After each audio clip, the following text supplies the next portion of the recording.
Hello, in front of me I've got Google Pixel 10. In this video I'll show you how to fix no SIM card detected.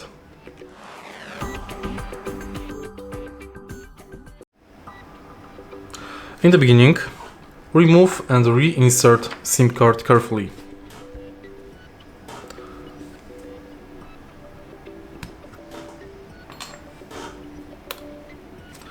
While the SIM card is removed, you can also clean it with soft cloth.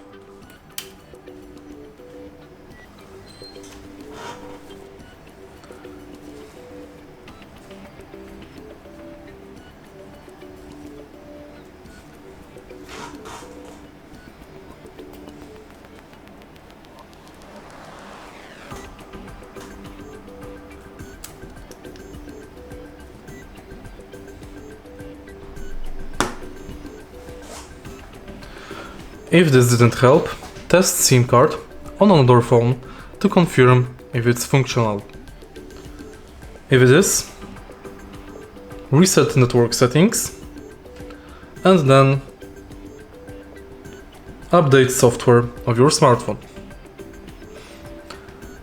If this still didn't work, you have to contact your carrier operator.